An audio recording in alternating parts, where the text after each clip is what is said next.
We got a bidet!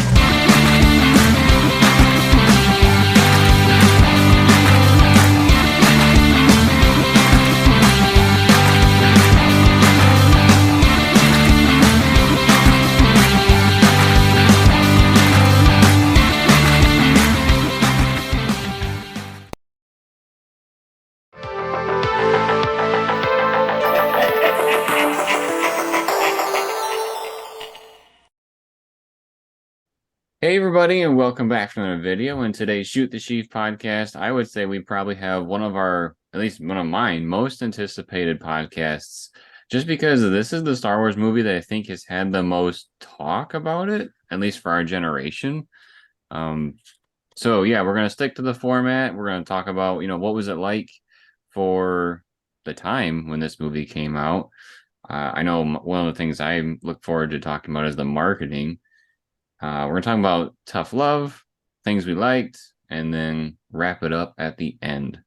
So, one of the things, and you guys can jump in on this too, is I thought this movie was marketed like very, very interestingly across all mediums. So, we had the trailer that Luke literally said, "This isn't going to go the way you think," and it totally did. There were some shots from the trailers that were like in reverse from what was actually in the movie. The one scene I can remember specifically was when Rey is basically fighting Luke in that like downpouring rain. Um, in the trailer, she is shown like raising her lightsaber as if she's about to do something, but in the actual movie, she's lowering the lightsaber because she's now trying to just talk to Luke. So stuff like that. There's a couple of little like trickery type things there. Oh, and the other big one was Kylo Ren saying something like join me or whatever, and he reaches out and then she reaches out, and they're like two totally different scenes, kind of a thing. And the other big thing for marketing I remember was, I think it was an IMAX standee where they had basically the Resistance on one side and the First Order on the other. And above the Resistance was like light side Luke, and then above the First Order was like dark gray hooded Luke Skywalker. And there was this wondering of what does that mean? Why is Luke on both sides? So, tons of different theories were happening because of that. I had my own theory, wondering what that could mean. But as far as some of the marketing, did you guys pick up on anything? Was there anything you saw before you saw the film that really excited you? What? I'm trying to think. It's been a while, and I'm getting some of the marketing mixed up with the other movies also. But generally, I think we were excited for it. We got the sneak peek at Luke right at the end of the last movie, so when they showed him in the trailer for this one, that was a pretty good sign. All right, two thumbs up, cool. I think even the teaser, like when they first started talking about The Last Jedi, that the small piece was seeing Rey hand Luke the lightsaber, and we see that robotic hand, clasp the lightsaber. And that was like the one little shot we got for quite some time. So they really, were starting to hit this moment hard. Like you said, we went off of her putting it out to him, and now we see in these previews him holding it, and we're like, oh my god, where's this gonna go? And then I'm sure we're going to talk about where it went in some other sections of the podcast. But yeah, interesting that was one of the things that they really tried to emphasize. I don't remember if we talked about for Force Awakens, and I think some of the other films that they had. Was it Force Fridays we were talking about with the toys? Is that the name of it? I don't remember this one having a Force Friday. If they did, I don't think it was local, because I remember I was working at Target when the toys and all that were coming out, and so I went in for my shift the day of release. Like there wasn't anything beforehand. Um, Not that I remember, anyways. It seems kind of weird because we went for Force Awakens. I think we went for Rogue One. I think I remember there was one for Solo. So I don't know. Maybe we missed it. Your memory's a lot better than mine. I feel like for one of the movies, though I couldn't say which one, there was a Force Friday, but the stores local to us were not participating, so we would have had to drive like over an hour to go visit one of them. So we just decided to wait till the next day when the normal stores opened. It was probably this film then, It because could be. that's when I got my figures. Would it had to wait to the end of your shift or while you were on break? Them's the rules. Because Yeah. there was another guy I worked with, and he went on break before me, and he was like darting to go pick up some of the figures. Forget his Nice. name. What ones did you end up getting for this movie? Ooh, I remember I got Luke, and he was basically how we saw him at the end of Force Awakens. And I want to say I got Kylo as well because he was unmasked for his figure. Scar or no Scar? There was a scar. It was interesting because when they did this release, they did like, and they did this for Rise of Skywalker as well. They did like half the run was from the movie, and then the other half of the figures that were released during this time were from other shows. So there was like Star Wars Rebels figures that came out alongside this movie. Because I remember Hera was one of the characters you could have bought. Weird marketing, but that's what they did. Feel like I remember just so many Rose toys. Like Rose, like it seems like every one of these movies has one character where her figures, or not her, but their figures just don't sell and they stockpile like crazy. Like was it Zori is one of them who they still have tons of on the shelf. I know that's not from this film, but just for example. yeah, Uh, there's still four of them down the road from us at our local Meijer. Lando Calrissian, that's another one that hasn't been a big seller or we see just like way overstock of. Um, there's been a handful of like troopers and pilots and those types of characters, though I don't remember their exact figure names, with similar situations. But I want to say Rose was also one of them where they really overstocked and I guess just had a lot of confidence in her character. Yeah, things happen. It really makes you wonder why certain characters are more overly produced than others. Something Part of me wonders if they're trying to create some sort of uh what do you call that? Like a fake demand, like Nintendo does with their amiibos. They just make so many of them just so that they know there's only a handful out there in the wild, kind of a thing. And then they overproduce other ones and just destroy their value for some reason. Yeah, Holdo is one of them where I don't remember really ever seeing her before until recently. We were at a toy show and somebody happened to be selling her, so we were able to pick her up there. But like I don't remember her being stocked on the shelves or there being like an abundance of her figure. And maybe there wasn't, I just don't remember. But I don't know. I don't remember entirely what the I since you said Rose, I do that does ring a bell that she was all over the shelves. I feel like there was probably one or two others as well. I just can't remember off the top of my head. Um, Speaking of Rose, um, how do you guys feel about that character? Just um, general thoughts, because that might be why there's some extra Rose figures on the shelf. She might not be as popular.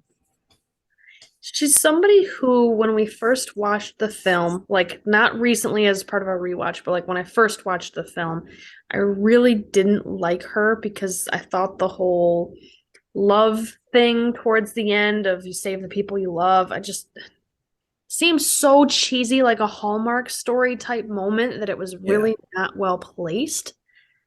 But when we did our rewatch, not that I liked it anymore, but I felt like I had a better understanding. Like it really fit her character based on how she had been acting throughout the rest of the movie.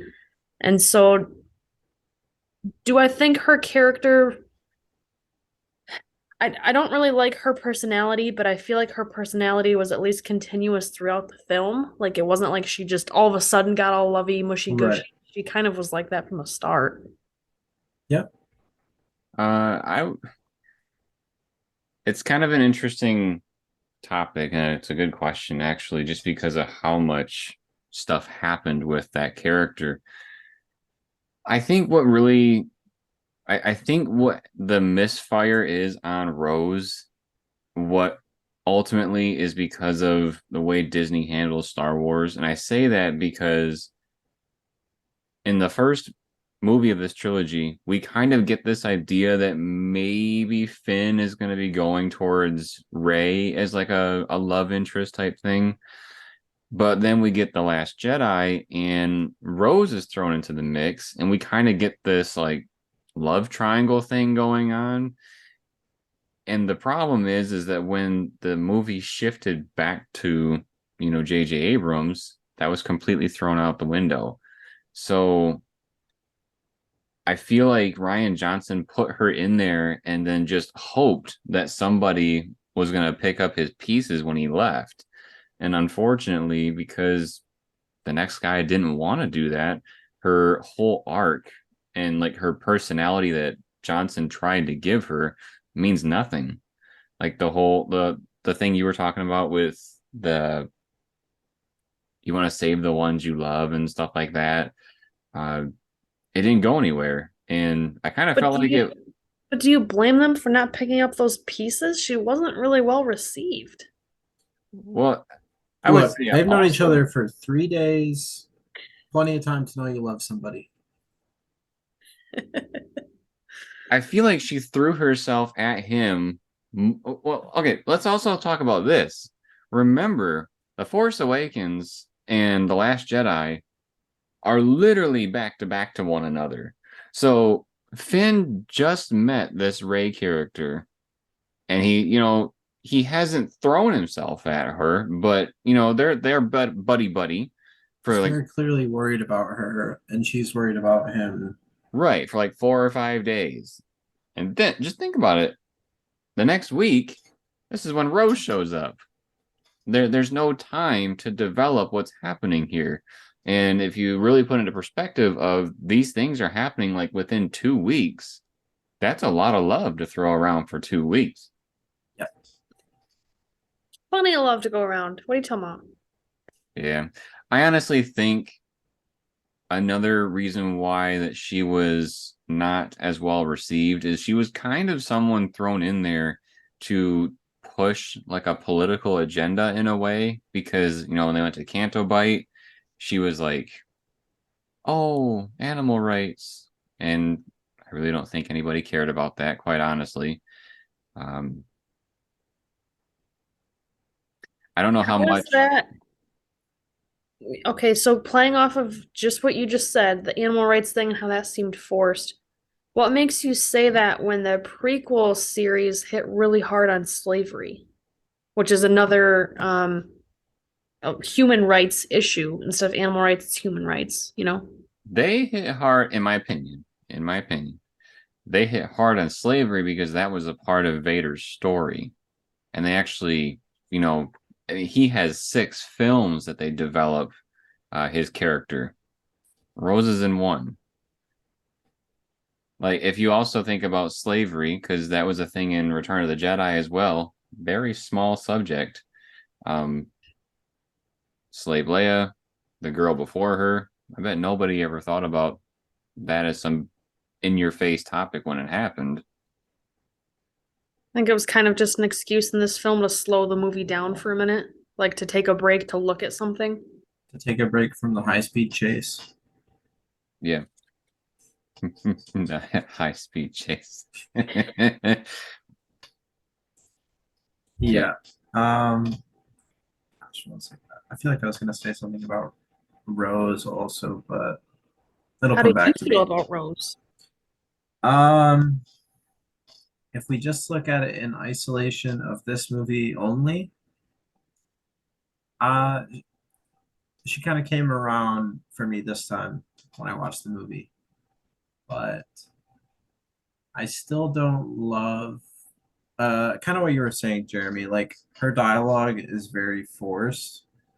Like the Canto Bite scenes are probably the weakest of the whole film. Um, like they go on a random fetch quest, they don't even find the guy. They take what they can get in a random escape plan. They barely make it out of there, and then the guy double Well, crosses them. But they anyways, did find the guy that they needed. They just got arrested before they could talk to him. right, right. When when Maz said, "I only know one person that can do this job," apparently And there's there two. happen to be two in the same spot. Yeah, Yeah.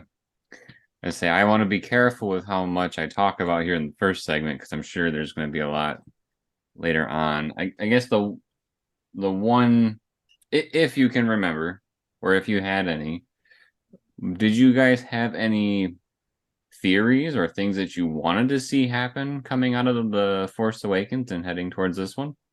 I wanted Luke to not be a jerk. I didn't know that I had to ask for that. yeah. Because one thing we didn't bring up when the movie was coming out, when did Carrie Fisher pass away? Because wasn't it like right before this movie went into theaters or something?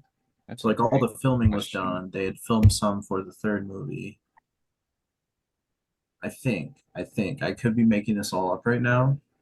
December 27 of 2016. So I believe the movie came out in 20 17. it came out in 2017? Yep. Yes. Okay. So I get my years mixed up. Okay. So yeah, I mean she had passed a year before the movie came out. Hmm. So what I was kind of hoping for was a nice tribute, I guess, in this movie, a nice way to like write her characters, the end of her story. But we didn't get the end of her story in this one, but that's okay. Yeah, I'm gonna hold off here from my disappointment because Sure. I'll maybe we'll kick it off with the next segment. But um Maybe now's a good time to break.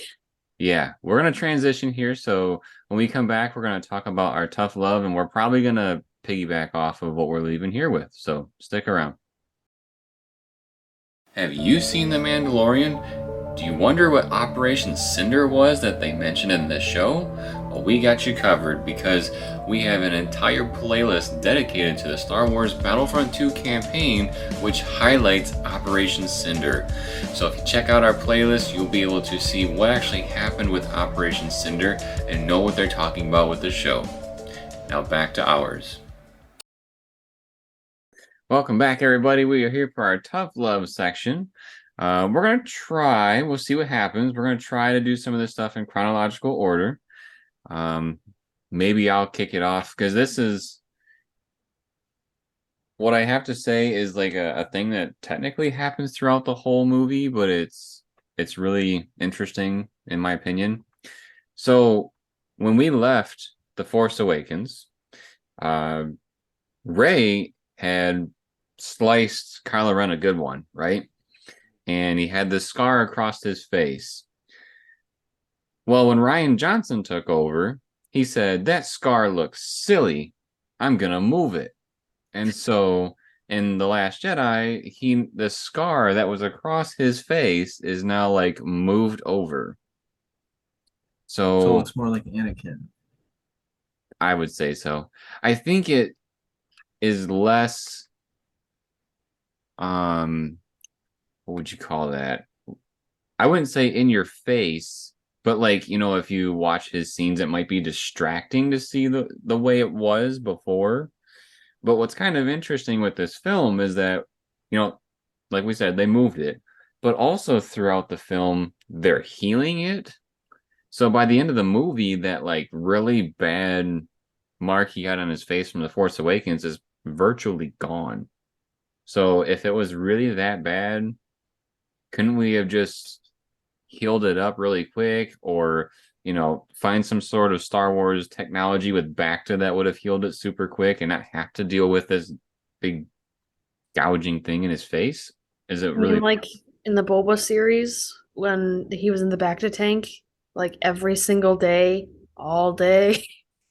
Yeah, I kind of feel like that was more like an internal thing that was going on, but I think they found a creative way, even with those scenes, though, because they would always, every time they would always put him into a flashback, so we were able to like learn a lot of cool little oh yeah, for details. Boba. Yeah. So I guess just to kind of kick it off, one of the things that I did not like about this film was overall Ryan Johnson's carelessness with seeing where The Force Awakens left off. And there's tons of other things as well that he spit in the face of. But this is one where you literally see it throughout the whole film. And then just because he thought it was silly. Well, speaking of things that are throughout the whole film, but start in the beginning, is Luke being a total jerk.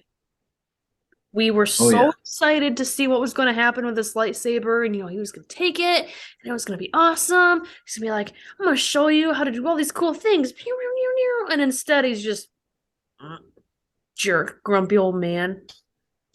Ruined it. yeah. Like I think they wanted it to be funny, and there's just a lot of scenes in this movie where they like wanted it to be really funny, but um, the moments don't all hit for me. I don't know, and that was one of them where I think everybody was just kind of like, hmm. Yeah, I remember this was actually the scene that pulled me out of the movie. Right away, I was like, okay, this is not going to be the movie that I was looking forward to, but I'm going to sit here and I'm going to hope for the best. And it, unfortunately, in my opinion, never got better. Um, if they want some comedy, what I thought would have been hilarious is when those porgs are messing with the lightsaber. It would have been hilarious if it would have went off and killed one, but it never happened. Yeah, I mean, I like them looking down the barrel of the lightsaber. That was good enough for me. Like that was a funny moment. Yeah. Um, I did have one quick thing to mention about because you were kind of talking about Kylo Ren's scar and how it moved. It also was a lightsaber injury, if I'm not mistaken, right? Yes. Okay, lightsabers tend to be kind of you would say pretty straight, right? Yeah. Okay, because and you can't tell until the shirtless scene because there's a shirtless scene later. Hot. Um, so the scar goes down straight, and then once it gets to his chest, it like curves like a fish hook. I don't know. It's like the weirdest thing. It Well, just looks really strange. so she didn't like take the sword. I actually have a pair of scissors here. It's not kind of like she did this to him. She did something more like she did like a twisting thing where it It's kind of like a curled. rotation of some Yeah, she sort. did like a little Jedi spin thing and hit him. So that's what makes me sleep at night. But I get it. There's some weird scarring issues in here. Yeah, but that was all just on the scar. But um, yeah. Did they show? I guess I never looked for this, so I'm curious if you guys saw it. Did he have a scar or any type of wound from when Chewie shot him? That one was like in the abdomen, right? Yeah, it was like on his side because he kept punching it in The Force Okay, I Awakens. don't know about that one, but he definitely has like a burn like in the shoulder from being shot one of the other times. Let me Interesting. just search for this image here. She's just like Kylo Ren's topless scars. Kylo Ren. I literally just typed in Kylo Ren shirtless so I could see what it would I pull hope up. I hope you have safe He is search on, wearing Sarah. he is wearing super high-waisted pants where you can't even see his belly button. So that scar would be covered by his pants. Maybe that was a request by Adam Driver. No belly button. Like if you hold your arms down to your sides and you see how high your elbow is, that is how high his pants are. Wow. It's really high Pretty up. It's high. It's very high. Yeah. And then where are we? So the first scene with Luke didn't go great. He walks off. Rey follows him, without saying a word. Mystery person shows up on this island with his lightsaber. Doesn't even want to talk to him. Walks away. So then they try again in the next scene. They try to be funny again, and Chewbacca busts the door open. And of course, that's I remember like in the theater that was actually like a big moment seeing the little reunion. Uh, but then it should immediately like the vibe should immediately switch when he's like, "Wait, where's Han?" Um, and I think basically from there,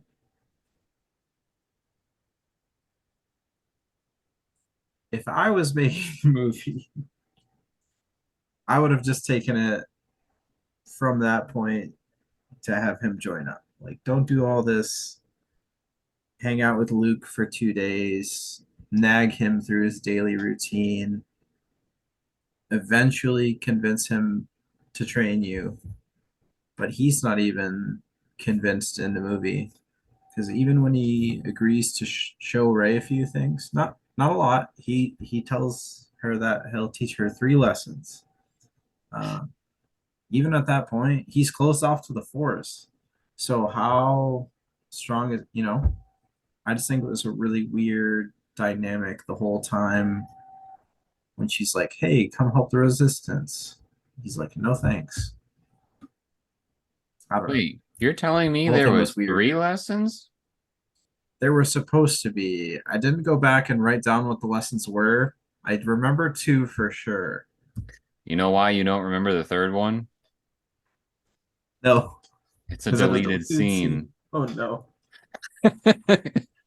I thought they just forgot to put it in the movie. Nope. They thought, oh, we don't need this. And it's like, what? That It's is in the book. okay. Okay. Yeah. And it was actually an interesting thing. I was very disappointed that they pulled it. Do you guys happen to know what it is? Oh, No. So Luke says to Rey, like, there's those like frog people that are on the island. yeah, the They, caretakers. yeah, they have a village, and there's like these ships that are coming in, like boats. And Luke is telling Rey that it's basically like a holiday slash tradition that these people from these ships come in and like kill some of the people from the village, and it's just the way of life. And Rey is like, no, we can't do that. We have to stick up for them. And he said, you can't mess with what is. And so she decides to basically say, forget what you're saying. I got to go help them. And so she runs down there and she like busts open like a wall from the village. And, she's got her lightsaber ready to go. And they're all just staring at her like, what are you doing? Because it's just people coming to the party. It's not this sacrifice that's supposed to be happening that Luke lied to her about. And so he's trying to teach her that, a Jedi is supposed to, help everyone, but they're not necessarily supposed to run and do things just because they think that they're like he's trying to teach her the lesson he didn't learn in Empire. You know how Yoda told him, don't go to Mhm. your friends, their sacrifice will be for nothing. And then he goes and messes everything up. He's trying Not to, be impulsive. right, he's trying to emulate that with Rey, and she would have failed it. And so he would have been able to teach her what he failed at. I thought that would have been beautiful. But no, instead what we got was Luke telling her about how the Jedi Order went to crap, and we also saw him smack her with an onion, basically, a little onion plant. That's the Force. You feel it? That scene was really funny the first time, also. Yeah. See, some of them worked. Some of them worked so well, but other ones just, I don't know. Yeah. So My next one is about Leia being Mary Poppins. Are we ready to jump that far? yeah, Yeah, because I then mean, we that's can. towards the beginning. That's when Kylo still has the black mark on his face from the scar. So, Okay, Yeah. so I don't have much more to say other than she looked ridiculous. It was very clear that she was just floating on a wire or whatever. Like there was no it just looks silly. We've never done this before. mhm. She's not just doing like a force jump because there's no gravity for her to bounce off of. It's just flying through space without even any oxygen or anything. Just no. Yep. Yeah. This is actually a good spot to bring back what we were talking about at the end of the first segment, because this is that scene. Um, Yeah, it would have been a perfect scene for that. but To end the Leia character you're talking about? Yeah. Yeah. but instead, you know who actually did die? Rest in peace, Admiral Admiral Akbar. Akbar. But okay, so I guess we should talk about, because we talked about this with Force Awakens, and we talked about that theory of maybe Han killed himself. Here's another scenario where Kylo could have killed his family and he chose not Tried. to. Somebody else did. So does it have a little bit of merit? The idea of the scene? Did he Sure. not take the shot to blast out the? No, He he did pulled his hand off the or pulled his finger off the trigger. Oh, okay. One of the other fighters made the shot. Yeah. Okay. I totally think she should have died and somebody else would have killed her, the other TIE fighter. either that or just make up an excuse of her being in a hallway that didn't get hit. Like there were plenty of other people that survived this crash because they were in different parts of the ship. All they Yeah, had to do they was say just she was somewhere else, and you wouldn't have had to worry about it. yeah, anywhere but the bridge. Yeah. So now that Leia's unconscious and she's trying to be healed because of what happened, although it's strange, Face. I feel like they wouldn't they put her in a bacta tank? Like, isn't that what we've known and seen from before? Kind of getting sidetracked from what I wanted to talk about, but it just made me think of it. I That's kind of mean, weird. yes and no, I suppose. That would have been an interesting scene. uh, Holdo. So we get this other character. She's got kind of a big nose with like she's got kind of curly hair, I think. Not Holdo, but the character who's saying that like, hey, Leia's indisposed right now. Oh, yes. So who's gonna be in charge? And it's gonna be General Holdo, or I don't know if she's a general or whoever. But the lady that was talking, and I don't know her character's name. I'm not sure they even say it because I tried to listen for it. But I feel like it would have made more sense for her to be in charge versus Holdo, somebody that we've never seen before.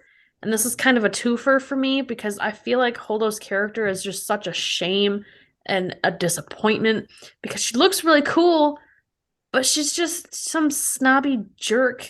Why do we have another character who's just some snobby jerk?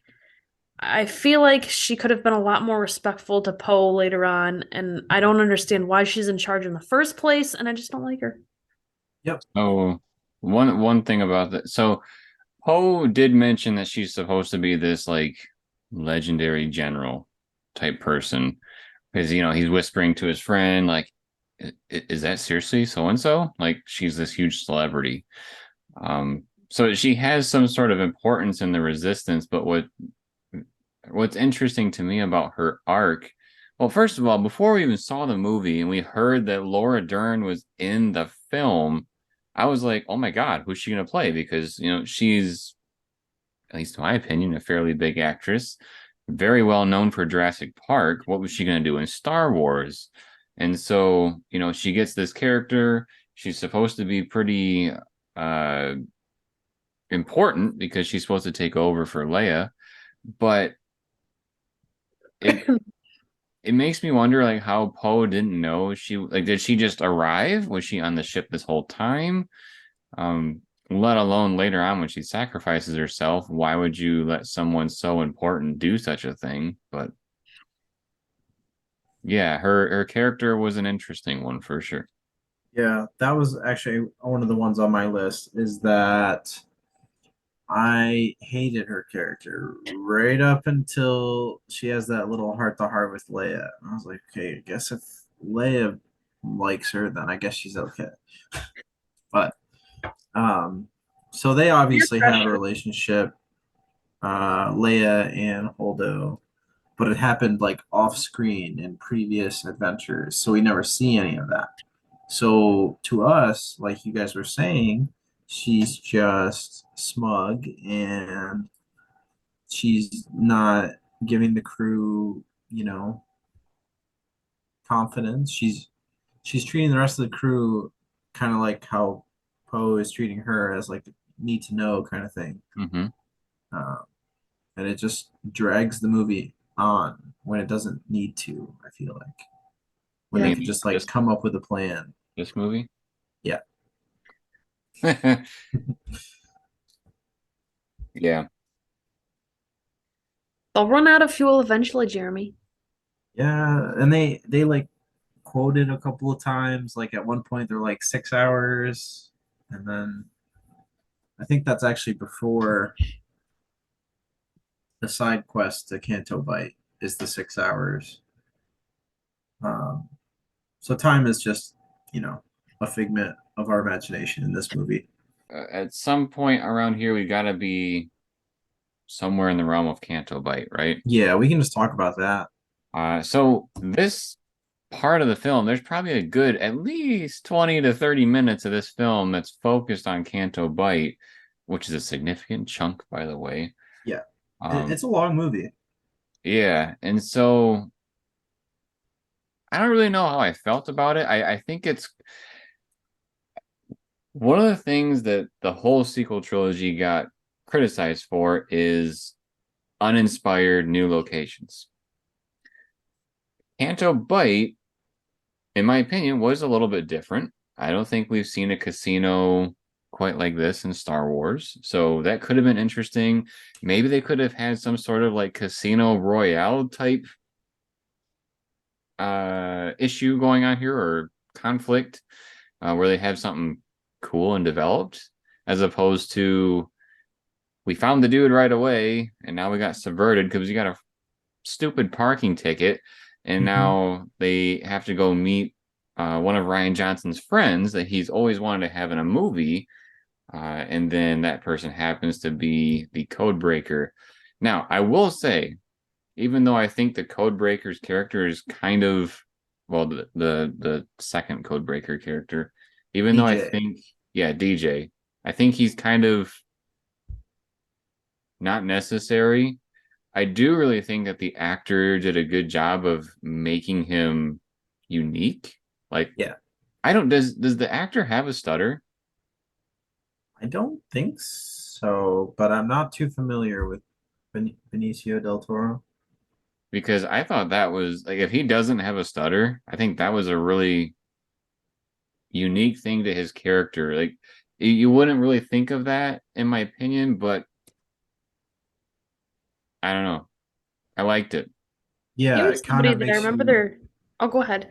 Oh, I was just gonna say, yeah, it kind of makes you wonder more about the character. Like, where did this guy come from? How did he get locked up here? Yeah. He was somebody I think who there was also kind of an overproduction of toys for him. Yes. Yes. He So had some fun one-liners. Like when he said he looked at BB-8 and said, like, what are you in for, Roundy, or whatever he Yeah, called what's your story? it. Yeah. Yeah. No, I agree with most of what you said about Canto Bite. I thought it was a really cool exploration of the Star Wars world. I did not love it smack dab in the middle of this chase in space, like where they have to literally like leave, go to the side planet, and then somehow make it back to their fleet. Um, it just, I think it completely like derailed the whole movie for me, just so we could have um, Have Finn just and um Rose, Rose have something to do. right? Yeah. Um, What is? I feel like one of the other issues of the sequel trilogy is we never have the whole band together, mhm, kind of a thing, and yeah. there's always this need for separating everybody. I mean, I think the closest they had was Rise of Skywalker because they literally brought a whole bunch of people together. But yeah, are the characters that we learned to love in The Force Awakens and the charisma and back and forth they had with one another, Mhm.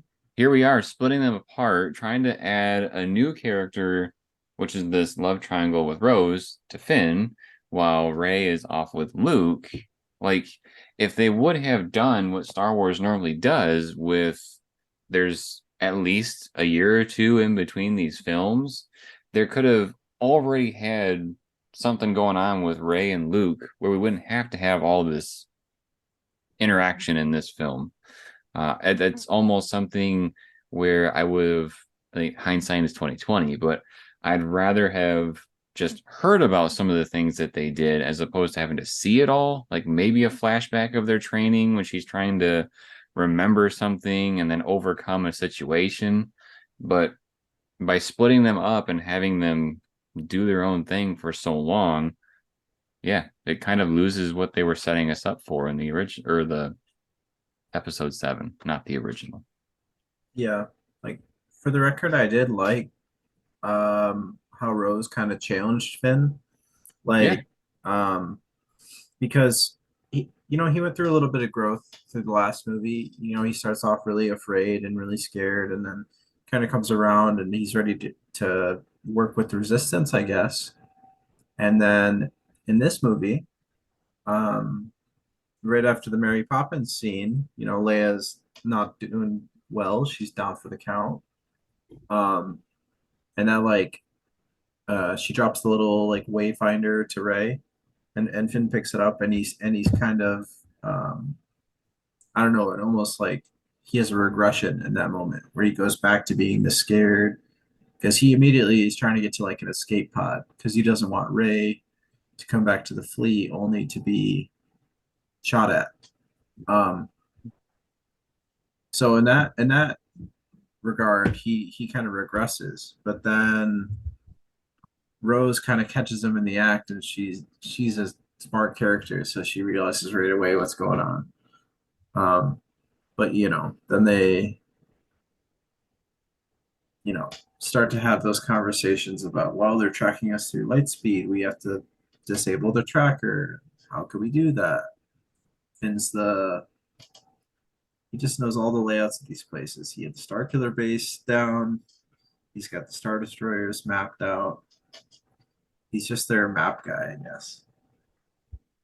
So I'm gonna jump back to the DJ character because I found a quote from an interview with him that I thought was kind of interesting.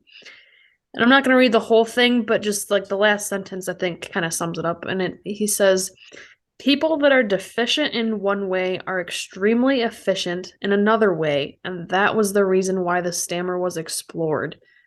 So essentially, because he knew the character was a really good code breaker and like coding expert, he wanted to give him somewhat of a challenge or an issue or a unique flaw that made him different. Mm-hmm. so you're saying Yeah, that's why he had the stutter? According to that interview, yes. Hmm, that's cool. interesting. Yeah, I mean they do everything for a reason, right?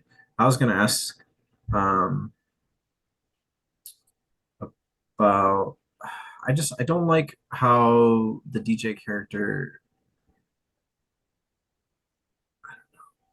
he just shows up and then they just go. They don't even go along with it. Actually, he goes one way out the door. They actually go the opposite way.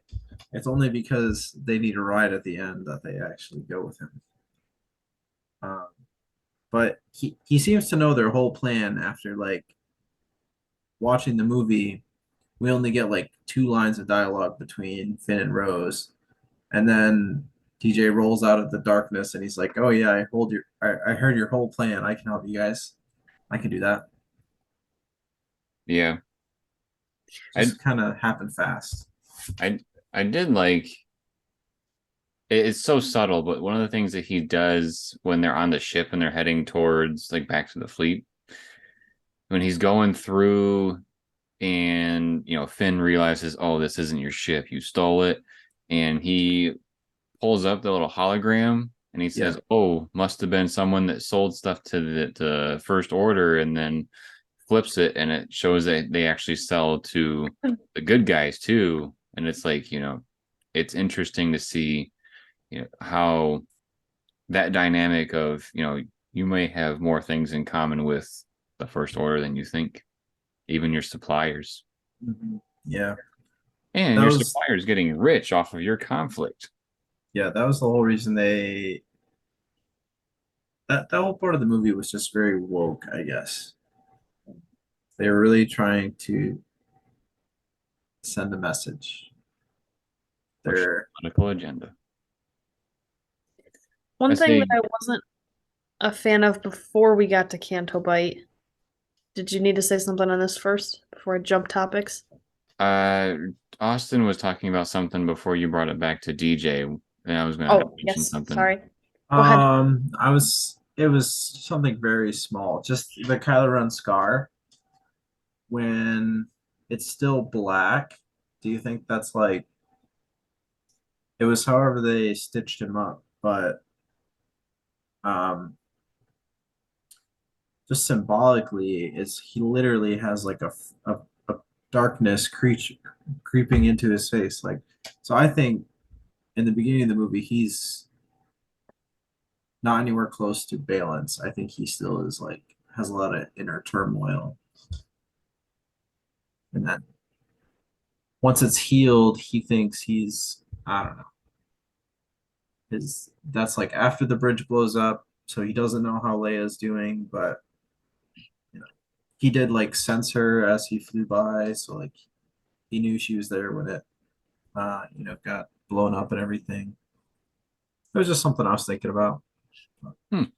It's interesting though, because like it almost kind of resembles maybe his connections, and then as it's healing, that is how he's Yeah. going And back and he's forth. and he's like slowly coming around to eventually turn on Snoke. So Is it too much of a jump to head towards the like meetings of Rey and Snoke and all that? no, I think that's fine. I Um, have some small things before that. Okay. oh yeah, go ahead. So, one was why did Kylo need to be shirtless? Because it just seemed silly and kind of was one of those moments when you're watching the theater where you look at the person next to you and you're like, is this really happening? Because I think there's no reason for it. He's abnormally pale and it's weird. And there's nothing else you can focus on but his hairless, pale chest. I think Takes away it's from the movie. I think it's like when Austin said, it's just these things that they thought was gonna be funny, and really it was kind of cringy. Yeah, because it like started off funny because Ray just like stops and she's not anywhere. We don't see what she's seeing. She just says, "I'd rather not do this now," and then it cuts to him and he's shirtless. Yep. Great. So then the next one was when she takes the Falcon and she's flying away from Luke's planet. I thought it looked really cheap. The Millennium Falcon looked tiny and fake, and the CGI was awful. Yeah. Funny thing about that, um, there's like a shot. Obviously, that whole scene before that, they kind of had their little talk, and it was storming and raining the whole time. And then naturally, so when Ray takes off, it's still raining. and then they show another shot, still raining, and then they show another shot right after that of Luke. Hair is completely dry. It's like, come on, guys, how you get that one wrong? That's an easy one. Hmm. Um, I I also thought Yoda looked terrible. Like, I wish they would have found a way to make it be the puppet because I think the puppet would have even looked better because he just didn't look right. And it wasn't because he was a Force ghost. There was just something wrong with him. And kind of going along with Yoda, I wrote, why can Force Ghost Yoda use lightning to destroy the Jedi Temple or texts when Force Ghosts I said, since when can Force Ghosts do anything to affect the real world besides talking? And this kind of plays into another part later in the movie, but this is where we first see a Force Ghost being able to do something. It's just another one of those things where all of a sudden a character can do something with the Force that they've never been able to do before. And it kind of plays into our other podcast where we talked about which trilogy series would you start watching or recommend like a newbie to start watching with? Because if you start with this series and you see that, the other series, the other trilogies don't have Force Ghosts being able to do literally anything besides talking to people who also have the Force. So you're gonna wonder, like, well, why didn't Yoda go kick that guy's butt? Because he could have helped him in that instance or whatever. Right. Yeah. That's my Yoda rant. The only thing I got for that, I do agree with you. I couldn't pinpoint what it was, but it just didn't look right. And I don't know if it's because they added too much color to the Force Ghost of Yoda, because I feel like the other ones were a lot more like blue. But I felt the structure of the puppet just looked very different. Like you don't age as a Force ghost, so they should have literally been able to take the one from basically Return of the Jedi and put it right in here. yeah, it shouldn't have had to look different at all. The only thing I got for the lightning is that it was storming at the time, but that's all I got. That's one of Austin's "it helps me sleep at night" moments. Yeah. But yeah, when Sarah was mentioning, we talked about on a previous podcast about, if you were to start watching Star Wars at this point with this trilogy, what would your point of view be? And we were wondering, like, if your first introduction to Star Wars growing up is the sequel trilogy, how would you react to Yoda? This random green dude, which supposedly has a huge backstory with Luke, how would you react knowing only that little segment that they had together? Like, would you be questioning quite a bit of who is this guy? Why is he showing up? Why is he important to Luke? Um, well, Luke does call him like master right away, so you know that. I guess that's their relationship. But yeah, no, he is definitely like kind of a strange character to just show up. But also, I did think that scene between Force Ghost Yoda and Luke was really good. I thought that was like one of the stronger scenes. Yeah, the scene itself I thought was pretty decent. It was really just the way that Yoda looked that I thought was bad. Mm-hmm. Okay, that's it for my things before seeing Snoke. So go ahead and make that jump. I'll make the jump for you. So Millennium For it. Falcon jumps. Hmm. We show up right by the fleet. We send Ray out in a little tiny pod, and then we speed off again before anybody notices. Quick, go! That scene was just super funny to me because it was like, how can we get Ray on Snoke's ship as quickly and easily as possible with as few like steps? It was just really funny. It's like, what's the easiest way? Oh, let's just have her show up, shoot down there, and then I don't know, it was strange. It just makes you wonder, like, why the First Order would also just welcome a floating object Oh into yeah. the hangar. Mm-hmm. And then when it But shows up, Kylo Ren's personally there. He made it all the way down from wherever he was on the Star Destroyer down to the hangar to personally be there when the pod opens up. yeah. That part I thought was kind of funny too. So eventually we get to the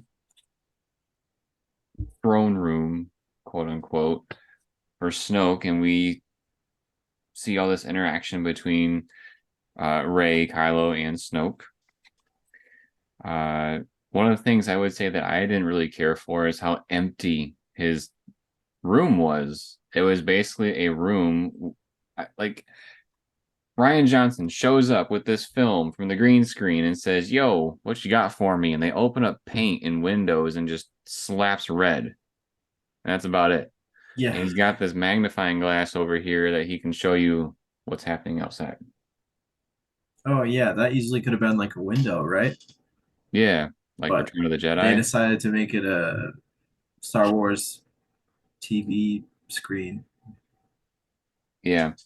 I think the only like super unique thing that I thought was cool about that room was the little uh like sections of holes in the ground where if you happen to go there, you'd be zapped into like bacon bits because we see a Praetorian guard have that happen to him. Yeah, yeah. That yeah, that definitely does lead up to I keep saying this, but that's another one of the good scenes. I think they did that lightsaber fight really well. Yeah, we'll definitely be talking about that in the good parts.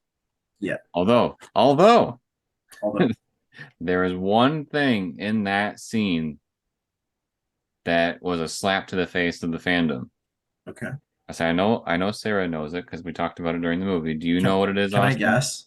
You can get yeah, absolutely. Is there like one of the guards that straight up just like doesn't have a weapon or The weapon disappears. They okay, removed it. Like so from weird. one shot, he has both his blades, and then just somehow the one that would have killed Rey disappears. It's not on the ground. It's nowhere. Oh, okay. I feel like a couple of them go down without a weapon in their hands, without being disarmed, and I just but Where would you say, when talking about Snoke's death, where would you say the lightsaber was in position to, like, in relative to his body?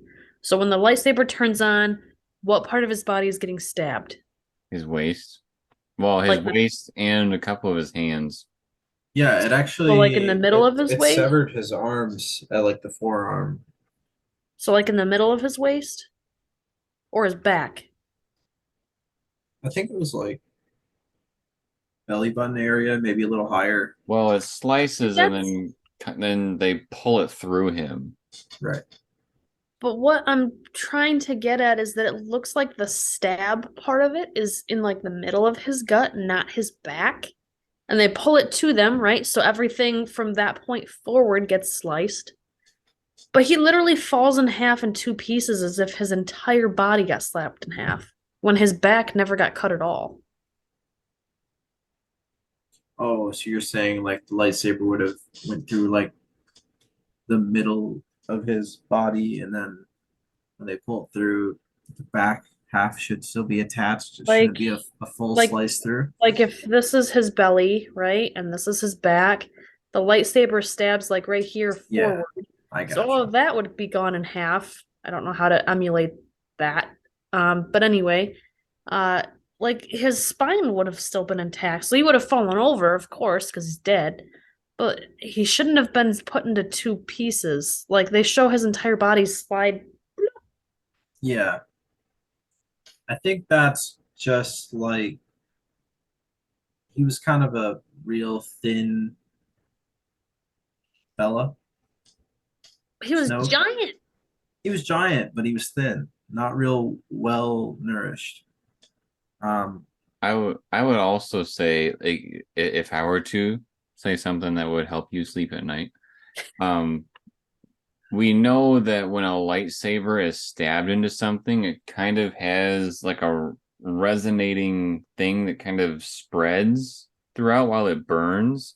It's like when Qui-Gon stabbed his lightsaber into the door in episode one, it didn't just stay in the spot of the lightsaber, it grew as the heat kept transferring. And so maybe with those couple of seconds, it burned his body through towards the back. I suppose. That's just my guess Yeah, to answer your question. that's all I got. All right, we're getting pretty close to the section that I'm ready to talk about. Um, I'm at the end of my list, so it's all you guys. what I Oh, will say is, did you guys see, like, in the moment, was it like super obvious to you guys that he was going to turn, or that Kylo was gonna turn? yeah? I I did was not see very that caught off coming. guard. I did not see it coming at all. No. I was like, Snoke is about to be a big old pain in the butt for the rest of this movie. And then 30 seconds later, he's gone. Yeah, like when I saw that happen, I was like, I didn't see that coming, and then I thought about it a little more in like and let it simmer, Yeah. and I was like, now wait a minute. Now the this big baddie from the first one is dead. Hmm. Now what? Yeah. Kind of a thing. Yeah. But no, like Snoke just treats Kylo like crap the whole movie.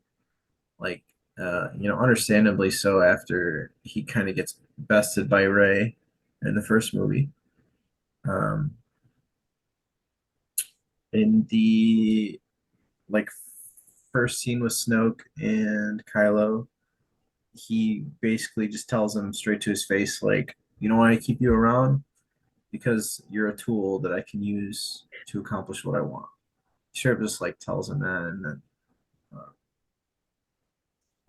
when that scene where Ray floats down slowly in the pod into the hangar, and then they get to the throne room, Snoke is like proud of Kylo. He's like, "Yeah, my faith in you has been restored." And I was like, "What? Why? Like Ray turned herself in. Like, what did Kylo do? Hmm. Like, are you giving him credit for getting her to come here? Like, trying to get her on your side?" I guess that's probably what it was, right? But it was just a funny moment. I will say that elevator scene was a little cringy for me between Ray and Kylo Oh yeah, because a lot of what Ray was saying was like callbacks to earlier films and how they were talking to each other. Um, I feel I can't remember. I think it was like basically the scene when they were talking to Luke in the originals, saying like, if you go down this path, you might turn, blah blah blah, and that was basically the conversation Ray was having, and almost verbatim, she was reciting what they would say, and so I feel like they could have given her some more unique dialogue. I felt like that was potentially supposed to be fan service that did not land. yeah, it's possible. Well, the thing is, we don't really know Ray's intentions this whole time. She's kind of just we just know she wants to turn Ben back to Ben. Um, but we don't really get to see her visions or anything like that. Or she says that she sees their future, like when their hands touch, we don't get to see any of that. Like it just you can only take their word for it on visions so many times when Star Wars is known for, I think, doing an excellent job of doing flashbacks and stuff like that and intertwining stories. I just think that's one of their strengths, and they didn't really try to do that. Yeah, so there's a lot of visual things that were kind of missing, Yeah, but everything like was like ambiguous. You just kind of had to guess how these characters are feeling.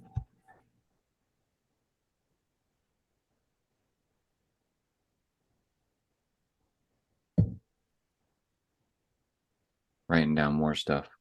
Let's see. What's your do you have more on your list, Austin? Um, the only other thing I had for the tough love section, I guess, was the first thing. Well, you get to see right away like how powerful Snoke is with the Force. Because Ray tries to take the lightsaber and he just like spins it around, bonks her in the head with it. Which I thought was hilarious, actually. Yeah, yeah. So like that. See, like that was one of the moments where it was like funny and it was fine. Um, but then he's interrogating her with the Force by just suspending her in the air, and it's just like a painful suspension in the air, and then she's like and then it cuts to a different scene. So it's like I don't know. It was just like a funny moment because the I don't know, and maybe this is Snoke's ego because Kylo Ren tried the exact same thing. He tried to probe her mind with the Force in the last movie, didn't work. So I guess Snoke was like, well, obviously to work for me, I can just. But Hmm. I didn't even think of that. yeah, I like it. What I was thinking, where I thought you were going with it was, uh, that they did that kind of like screaming, and then scene cut. They actually did that in The Force Awakens at one point too, because when Kylo was doing it to Poe, we saw Poe scream, and then they cut to another scene. yeah. So Yeah, I like it. yeah, not necessarily original, but it I felt like it escalated the scene fine and it took things to the next step. Yeah. So the one that I've been waiting to talk about is the battle between Kylo and Luke. I know this is a very pinnacle moment for a lot of people. For me, when I was after I left the theater and I had thought about it for a little bit, is when it really started to sink in of how much I didn't like it. And the reason why I don't like it is because I don't believe it. I don't believe how it played out. Not the fact that Luke was a projection. That's not my issue. My issue is that when Luke walks out and Kylo blasts him and then he decides to go down to see him, Kylo knows that the last time that he saw Luke, at least I would assume he knows, Luke had a green lightsaber when he tried to kill him at night. Okay. When he approaches Luke and Luke ignites a blue lightsaber, that should be a red flag. Not only that, Kylo and Rey just broke that lightsaber on Right. the Star Destroyer. Yeah. He was so like blinded in the moment he didn't even Yeah, think about any of that.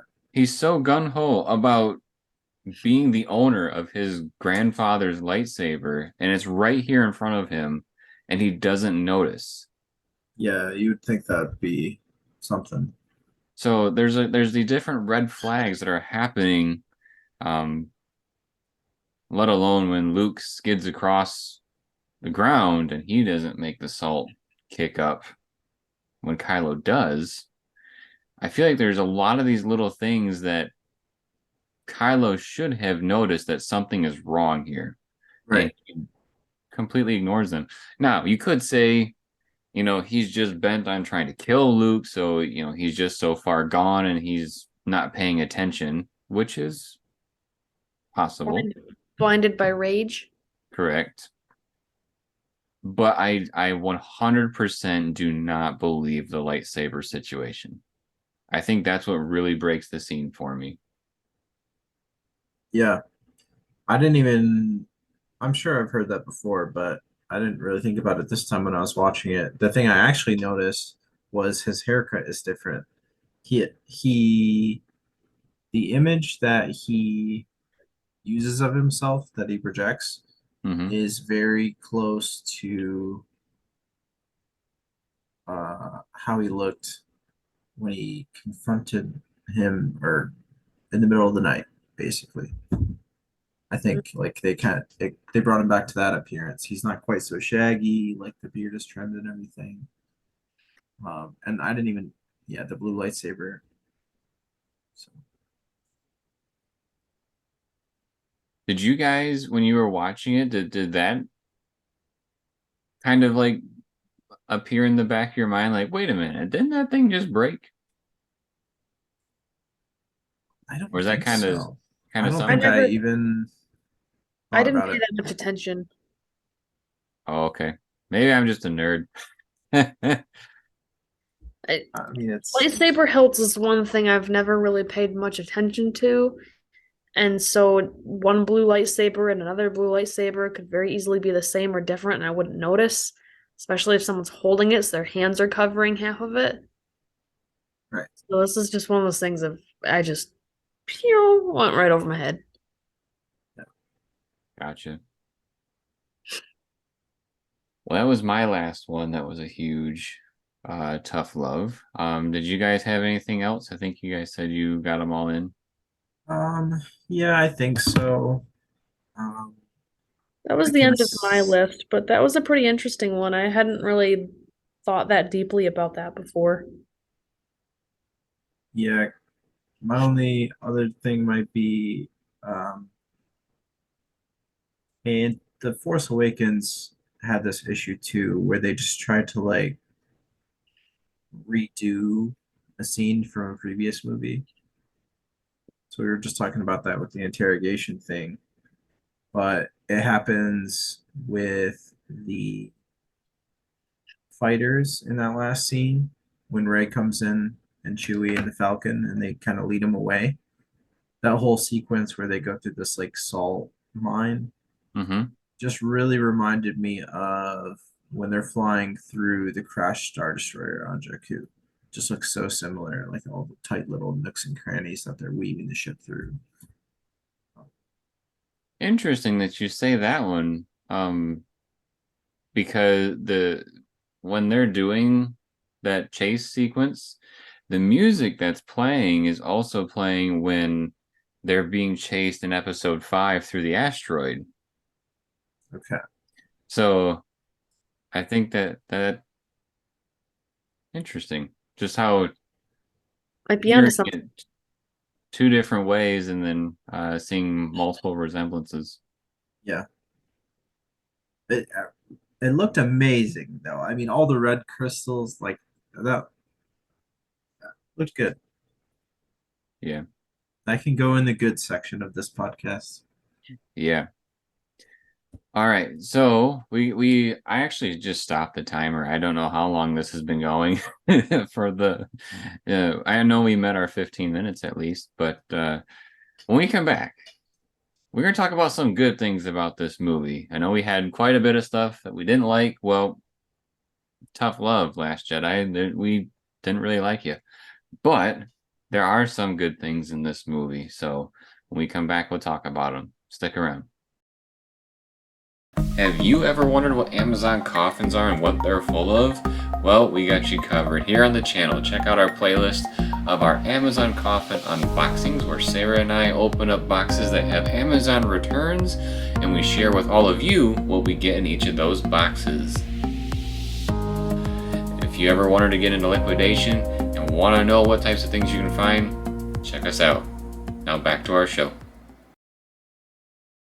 Welcome back, everybody. We are here for the things that we liked about this film. We had quite a long section for things that we didn't like, but even for a film that isn't our favorite, there are still some things that we can, give credit for where credit is due on good stuff.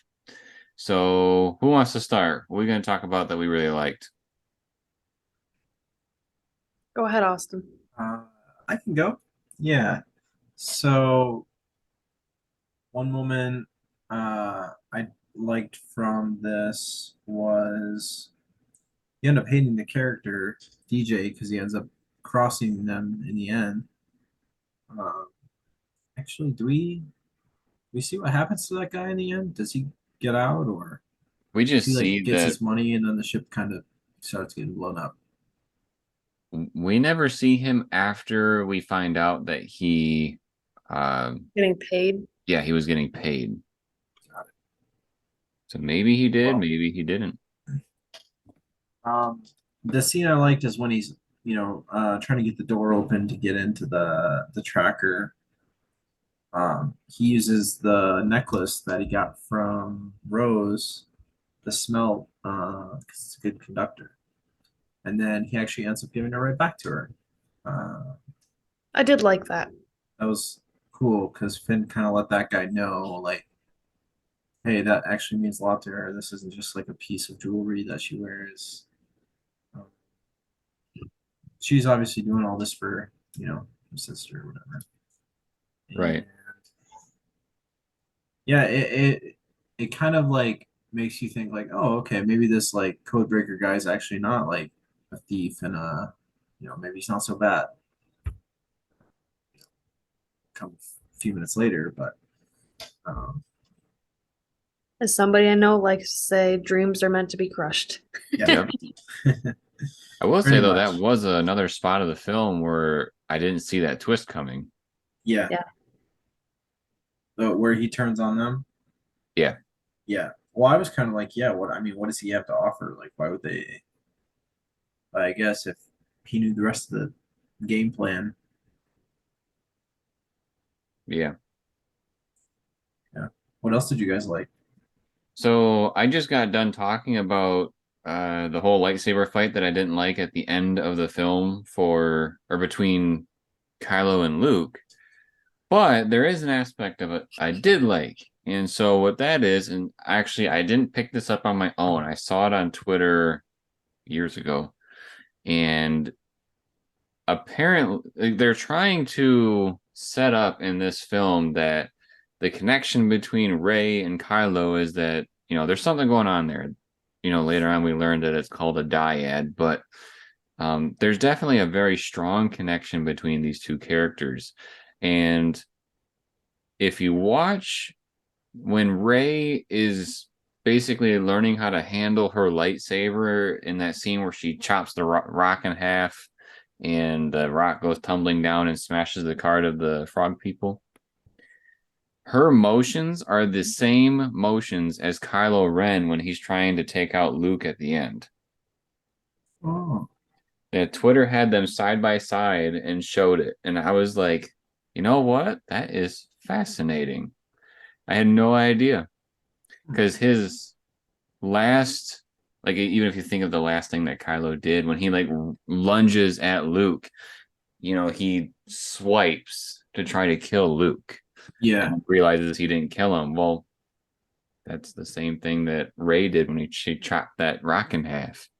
But yeah, if you look at the whole thing, it's Hmm, 1-to-1 basically. that's cool. I'll have to look at that. Yeah, A situation where copying something was not a bad thing. yeah. It strengthened that idea that they had a strong connection. But it's interesting though, because like that wasn't in your face. I did not pick that up from the theaters, and I didn't pick that up for, probably watching that movie a handful of times later on. It wasn't until I saw that somebody spelled it out to me of, look at this. Yeah. Well, yeah, I mean, when we see that scene, I mean, Rey's not even training with Luke. She's just out on her own. Um, I think he has agreed to train her at this point, but she's out, early before the training session started, just kind of doing her own thing, going through her forms, her yoga, doing that kind of thing. Yeah. Yep. Sarah, what's something you liked? Well, since we're on the topic of training and whatnot, kind of going along with Luke being a jerk and not liking that, one of the kind of jerky things that he does is with one of the lessons when he's trying to teach her to feel the force, and he tickles her with the grass, and he says, "You feel it?" And she's like, "Oh, I can feel the force." And it was just one of those moments where, even though I didn't like him being a jerk, this was in such a playful way that I actually really liked it and I thought it was funny. So I really enjoyed that scene. Yeah. I thought Mark Hamill's acting like so not necessarily. Of course, it's good during that part too, but like when he's realizing that Rey is exploring the Force while she's meditating and she's going too far, and he like screams in her face. I thought the way he did it was like really well done. It wasn't like comical. It was just like, this dude he has seen this before and he doesn't want it to happen again. And so he's like desperate to get her to stop. And I thought Mark Hamill did a great job with that little piece there. But let me ask you this: if he's closed off to the Force, how does he know she's going to such dark places? That's a great question, Austin, and we'll be right back. No. Yeah, At some point, he's not closed off from the Force anymore because he sees Yoda and stuff. you Yeah, don't have to have the Force to see a Force. Do you? I, I don't know about. I don't know that. That's a great. I don't know. I get those scenes mixed up because there's like I think there's like 3 or 4 scenes probably where they're up on that little mountain, like the little Jedi symbol.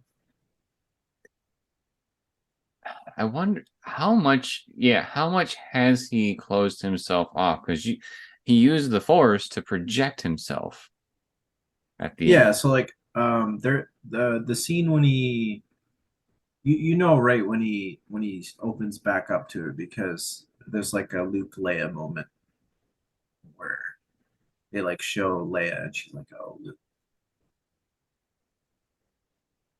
I can sense him." Yeah.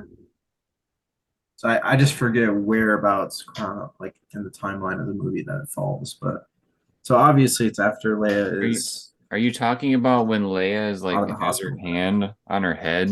Yeah,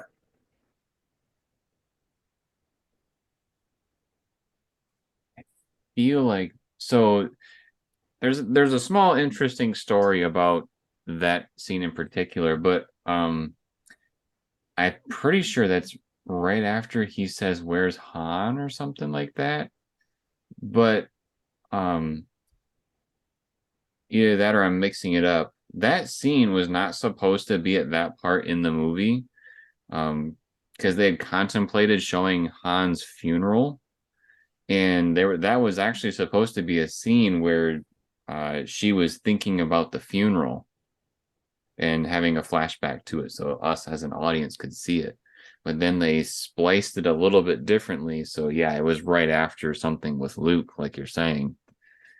Um, yeah. I remember the scene with Luke. Like he's up on the little mountain, and then the water over the Jedi symbol starts like rumbling. yeah,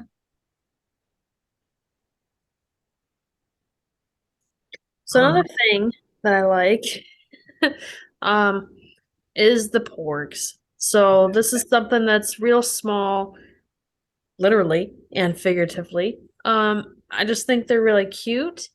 And anytime we introduce cute new little creatures that are going to be like our sidekicks or just pets or nuisance or dinner in Chewie's case, I don't know. They have a lot of funny scenes. They make funny sounds. The scene with the lightsaber, I know you guys mentioned before that you liked.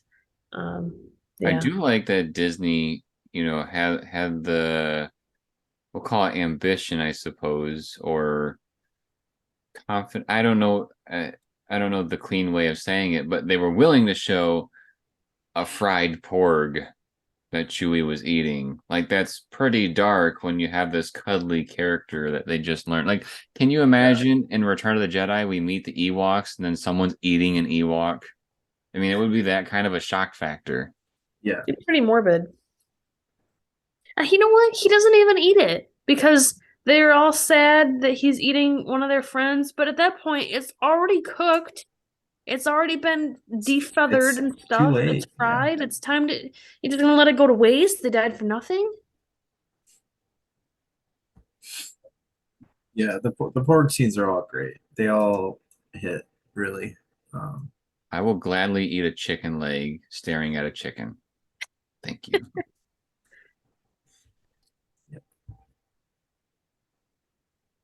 Well, one thing that isn't story related or anything, but cinematography was pretty great. Yeah, The movie visually looked really good. yeah. Like the whole last salt planet thing, like that just looks so stunning the whole time. Yeah. Skimmers. Mm-hmm. And the Act 2 where Luke was, it was really, really nice. I when Luke was teaching Rey about the Force and she was saying like all the different things she was seeing on the island and we were seeing like the growth, the death, and all, I thought that was a really good sequence. Yeah, Like I liked that. it really showed, like you said, you were saying like when they touched and we didn't actually see what they were seeing.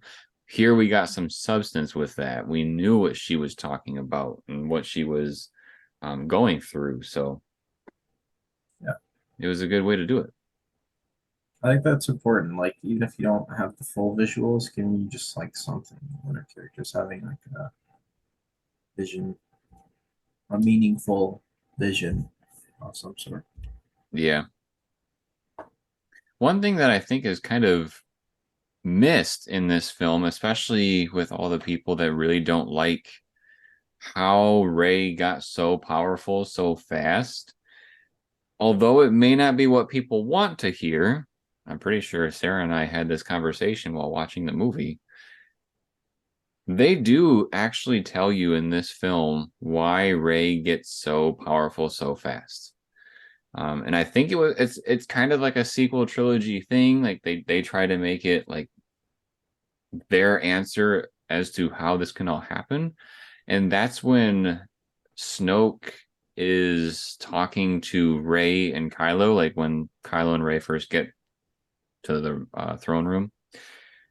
Snoke says, as darkness rises, the light follows it, or something like that. And so he's basically saying, as Kylo is getting stronger, so is Rey. So she feeds off of him, which is another thing here with this whole dyad situation. So when people say, well, she only knew the Force for like a week, it's kind of their way of doing it. And at least there is some sort of answer that they tried to give us. Yeah, Because if they didn't say anything, then sure, everybody could crap all over it. They never explained it, but it is kind of what we get. yeah. It's an okay excuse.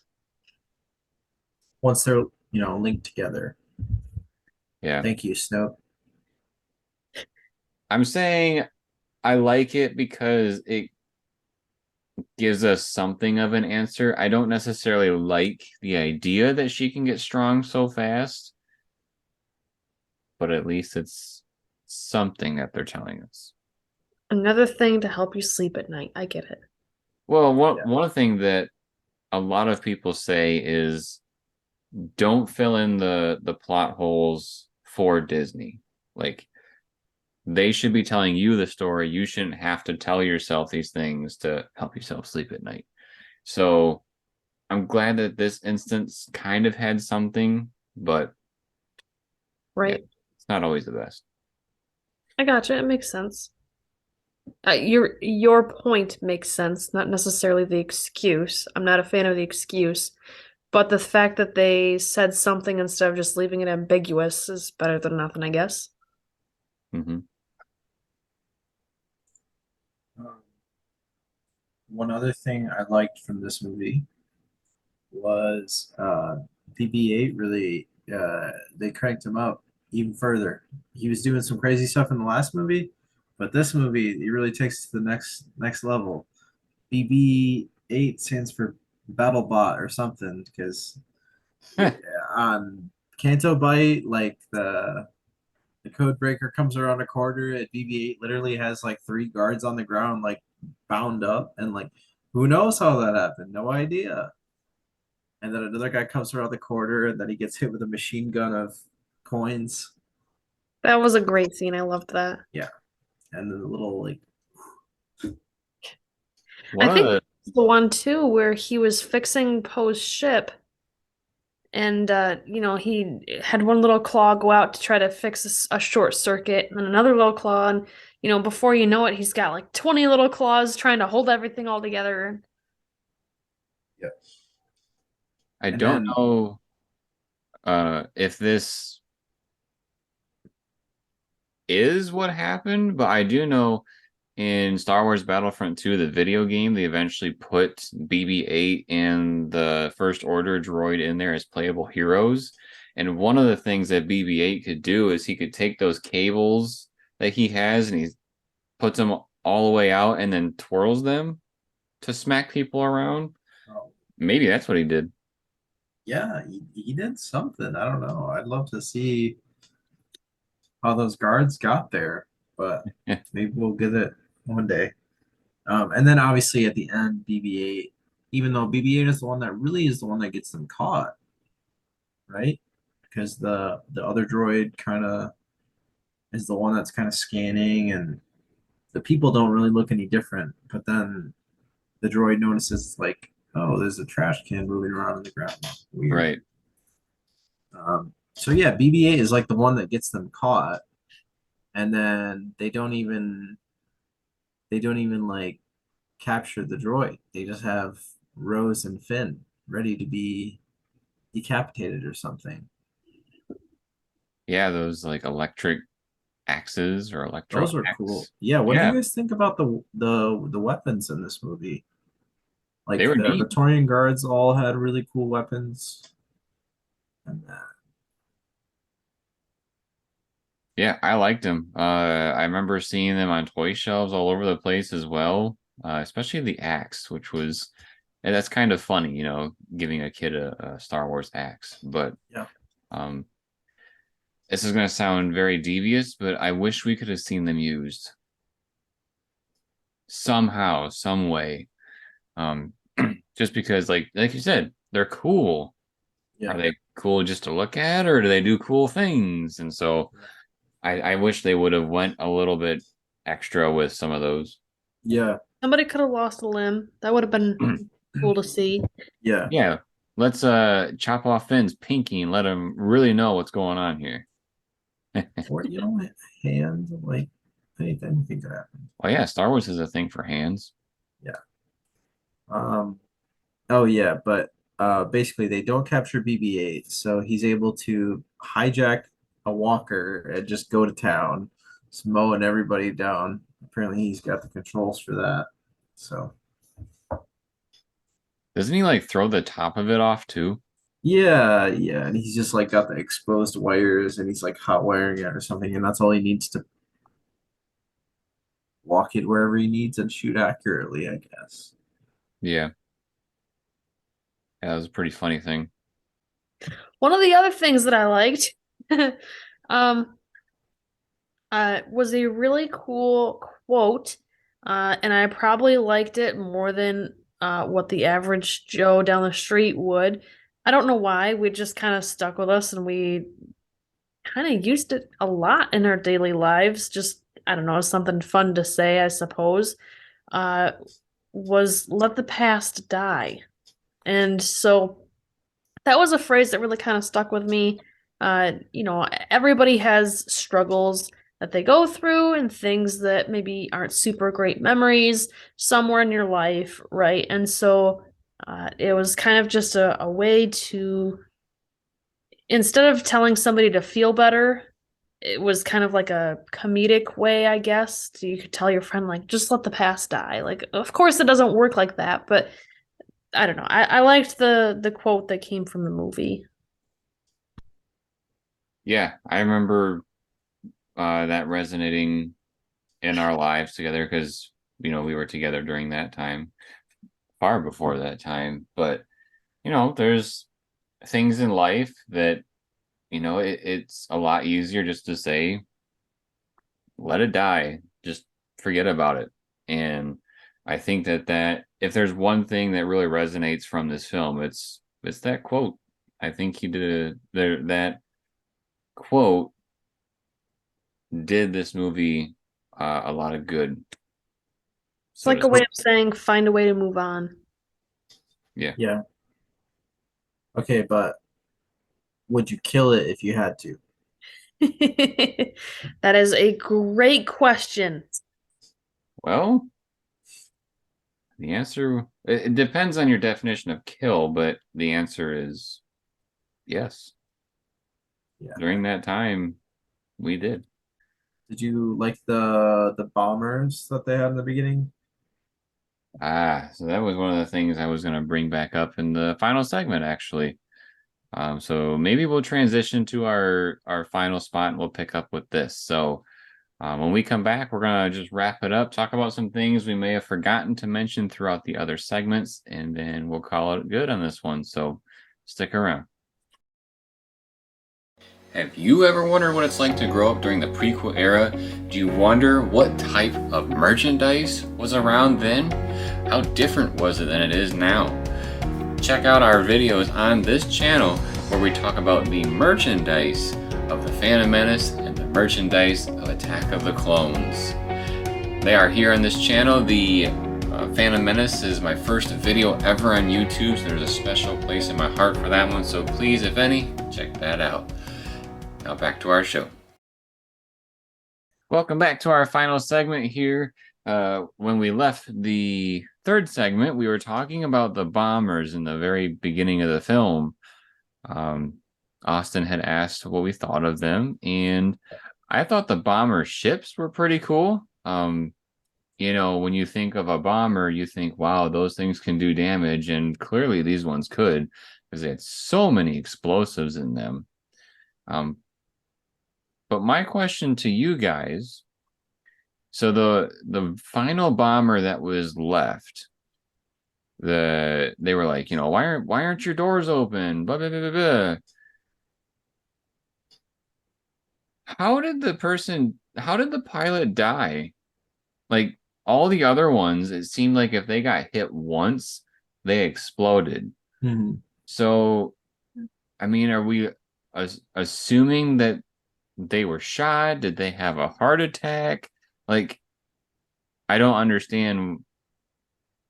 They wouldn't just take off with a dead person in the pilot seat, you know? Well, I think Yeah. I'm trying to remember now what the setup was. Because you're right, most of those bombers, as soon as they get hit by anything, they just go up. So it's like design wise, the ships are a terrible design, but they did accomplish their mission. Yeah. With lots and lots of bombs. But yeah, it seemed like it was just like a one or two man crew in each one. Because I think it was the pilot and the gunner, and that was it. yeah, because Rose's sister, I think theirs was like the ship was like just flying straight. It was just like on autopilot. I don't know. Yeah, it was her sister that pushed the button. So I liked them, thought they were neat, but I did not understand what was going on with the pilot. Like, I understand she did what she had to do because the pilot couldn't do it, but I didn't understand what happened to this pilot. We don't know. And I feel like there's too much of that. We have to insert our own information to just ignore it, kind of a thing. Yeah. This is my lack of knowledge here. If you set off a small bomb, because those things look like they were maybe the size of, say, 2 grenades, right? So if you set off a small bomb in one spot and another small bomb in that same spot, and I feel like I'm kind of answering my question the more I describe it. Okay. But what I was trying to get at was how does that one bomber that set off all their little bombs in one spot, the whole ship obliterated? And this is like bigger than like any Star Destroyer. Like it feels like you would have had to have multiple bombers bombing in multiple different spots rather than just this one spot that they were all trying to get to. Right. It's not like they were like attacking the Death Star, which I want to find out had a design flaw designed into the base. Star Destroyers probably don't have that, right? And was the spot that they were in like an anti-gravity, like a ship landing spot or something? Like how did these It grenades go to the ship? It definitely seemed different, but I don't know if it was like a certain kind of the ship, a certain part of the ship. I don't think I they guess it really wouldn't got be into it too anti-gravity, it much. would be gravity, right? Yeah. The only thing that I gathered from it was that I think they were aiming for a certain spot, so maybe there's something they know that we don't. But I mean, it was a lot of, at least for the area that it was in, there was a lot of explosives that went down there. Because, I think they sent like a round of them, and then they sent out a second, like the first half and the second half kind of a deal. Probably And like what, 100, a couple hundred of those little bombs. yeah, and then like once the first chunk of them clear the way, well, then the rest of them they make a bigger and bigger explosion Right. as they go. Yeah. The first few open up the hole and then It was a dreadnought, so I mean, there's probably an area of that ship where there's a significant amount of like power and whatnot because it has, it's a humongous ship. So maybe that's what they hit. right. But kind of in that same area, I think Austin brought this up off camera. The discussion between Hux and Poe, right? Yep. That was comedic gold, right? Yeah. Pretty sure we got a your mom joke in there, which was like Yeah. Star Wars first. Yeah. It was well timed. Poe got to beat Poe, be a good pilot, and yeah, that was a good scene. He did what he needed to do, which was to kill time. Right. Yeah. Which I believe that was something that was new that they brought to Star Wars. So like the charging up and the burst of speed. I'm pretty sure that's something that they did that was new that, you know, was a cool thing to do for Star Wars. I remember in Battlefront 2, the video game, they made that a thing once The Last Jedi came out. I think for Poe specifically, though. Okay. What species is Snoke? Because he's like this huge, giant human. It wasn't just his hologram that was huge from, episode 7, but in episode 8, we see his actual body and stuff. And he's a very large kind of person, but really not person. What is he?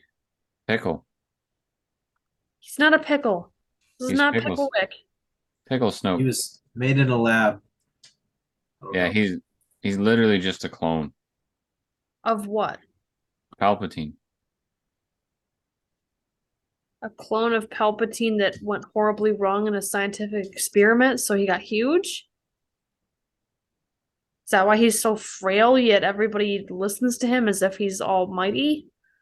So there's a couple of things with that.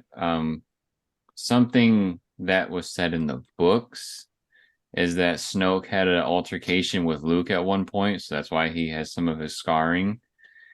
But we saw in episode 9, we didn't know this for episode 8, but in episode 9, we do see that he's in cloning tanks, and then he is a product of the Emperor. And one small little thing that we get in this film that alludes to that is the scene that Austin was talking about where Rey is up in the air and she's screaming. When Snoke is doing that to her, the Emperor's theme is playing in the background. So we get that little piece there. Interesting. Which is kind of odd because I mean, I don't know if they had made the decision that Snoke was a byproduct of the Emperor at this point, but I know during episode 9 when they were filming, they were changing things left and right day by day. So maybe Snoke being part of the Emperor was a thing that they planned before, but there was tons of other things that weren't. Speaking of things that were changing all the time, but I think could be true for any of these 3 movies, is Daisy Ridley. That poor woman. She did a great job, but the amount of confusion for her character Like I've seen interviews and stuff, or I've heard of interviews where she basically said she didn't know who she was at all ever, and it was constantly changing. And how do you play a character if you don't even know how the character is supposed to be played because there's no real direction, because the direction keeps changing. So I feel like she did a really good job of trying to make a cohesive character because although the idea of who Rey is was constantly in flux in the directing phase, it doesn't seem like there's no harsh changes like how Luke Skywalker is suddenly a jerk. Rey seems to be a pretty fluid character throughout the series. Yeah, she's very adaptable to new surroundings and everything. Um, I think she's just like a survivor through and through. She's does what she needs to do, and in the first movie, she gets attached to Han and gets attached to Leia and joins up the rebellion. And I don't know. We don't really know why she's really fighting for it, just because generally those guys are bad and somebody's got to stop them. But Yeah. oh, one thing that didn't change, one thing that Ryan Johnson decided not to change, so we know, so we think, is yeah, Ray's origin. She still, after a second feature film, we still had absolutely no idea where she came from. They still just kept repeating the same stuff. You come from nowhere. Oh, Jakku, that's basically nowhere, you know. So like, what did you guys think about that? I guess maybe I'll start with what I thought. Like, I did not believe for a second that she was a nobody. After like she had such a strong connection to Kylo Ren, I was like, there's got to be something going on here. Like, there's something going on. I don't know how Yeah. you guys felt about it. I didn't believe it either, but I was terrified at the same time that the next movie was gonna keep that. Um, I know I've heard that tons of people wish she was a nobody and that, she had no connection to other people, but I'm with you. I think there had to have been some sort of strong connection aside from just this answer of Kylo's getting stronger, so she is too, even though she's nobody. Um, I really that it's another one of those instances where I felt backhanded by Star Wars while watching this, especially with the promotions of the film showing this whole interaction between the two of them of him wanting her to join him, and we don't know what she's gonna say, and we get this little thing in there of you're nobody, and that's something we all wanted to know about. So I really didn't like it when I heard it. I still don't really like it for the film on its own, but I can see why he would say it. Well, yeah, in the moment, I mean, isn't he just trying to get her to turn to join him? Because what he tells her is just a lie. It's not true. You Yeah, know, he he tells just her like your parents sold you for money or something like that. I think he's trying to make her feel alone, Yeah, like there is nobody in the galaxy for her, and right. clearly she's getting more and more attached to him, at least from a uh, on a personal level. So, this would be somebody that she could potentially hang out with the rest of her life. Not necessarily like in a romantic relationship, but it's someone that she in this movie began to trust, at least from a point of view, care Yeah, about. yeah. It Sarah? was all those long talks. Yeah, across the stars. For those of you Some who might don't know, say star-crossed lovers. could We'll be. leave that for the next episode discussion. Um, no, I don't. I don't mind it so much. In terms of not knowing it yet, just because there was so much other things going on, it would have just made this movie even longer. In terms of do I like the actual answer for where she came from, the short answer is no. The long answer, I think, is something that we'll really dive into when we talk about the next film. So I don't want to get too far down that rabbit hole. Um, it seems like something that in a way it's almost kind of a way to test her and her side with the force because the more times it gets said, it's obviously something that would make her angry. Right. So if you feed into that anger or fear of what if they never come back, that could kind of trigger some other dark side force feelings. So it's kind of like a test for her without really knowing it's a test, I suppose. Yeah, that's one way to think about it for sure. Yeah. So I kind of think that this last segment could actually be a lot of thought-provoking questions, and I like it. Um, what did you guys think about the lightsaber breaking? Um, Try to ignore what we do know about episode 9. What do you think about this is the Skywalker saga and the Skywalker lightsaber just broke? I think that was uh, I don't know. That was kind of going along with the let the past die thing for me. Like the lightsaber doesn't mean nearly as much as the story of the lightsaber, which we still don't know part of that story, Maz. We're still waiting. Yeah. But I think the story of that lightsaber is so much more important than the object itself.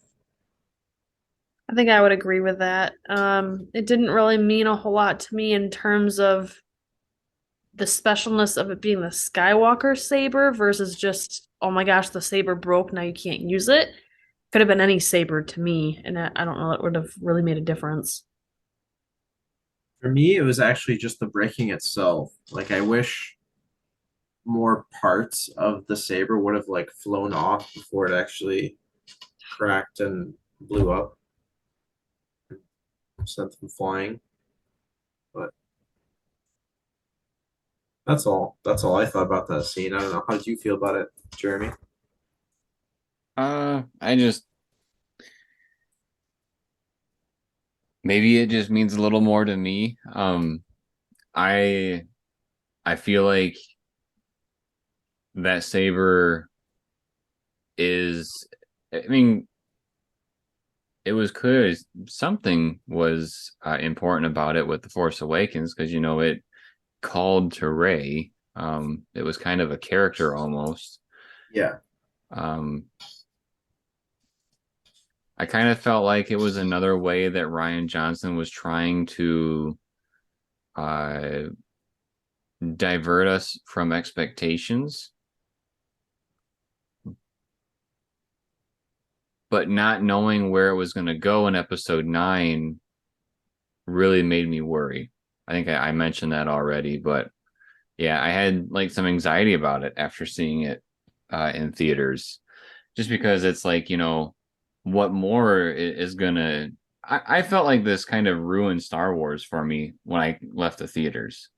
I'm sure a lot of people felt that way. And so, Well, we did start the movie with the passing of the lightsaber. Like, it was a very iconic piece. yeah, that was thrown away. So I guess it was one of those things that was part of that pile of, oh my God, do I want to see the next film? What's going to happen? What are they going to do? You know, This was us the whole time, just being smacked in the face left and right with. I I would say that that would be accurate. Yeah. Um, there's still a handful of things we could talk about. What did you Isn't that, guys? correct me if I'm wrong, but isn't that lightsaber the Youngling Slayer 5000? Yeah, it's worth a lot of money. Okay, just making sure I got the right one. Yeah. Oh my goodness, I can't believe you went there. Well, because I was thinking about it, like ever since Anakin kind of turned to Vader, that saber hasn't meant as much to me. But I know Luke uses it too. Yeah.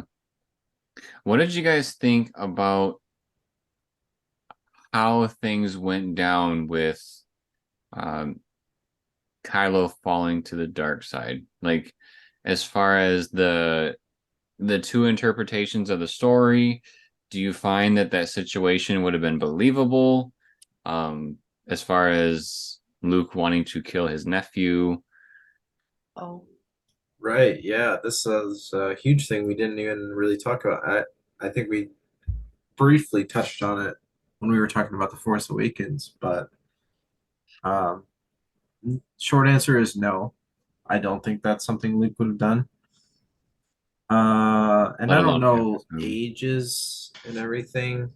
Like, I don't know how old Ben was supposed to be when this confrontation happened, but he looked like he was pretty close in age to, um, I guess, where he's at in the movie. But I would say he at least looked like he was the age of being impressionable, mhm, like teenage, maybe late teens. right. I don't know. I just think there's like 1,000 ways Luke could have done that better.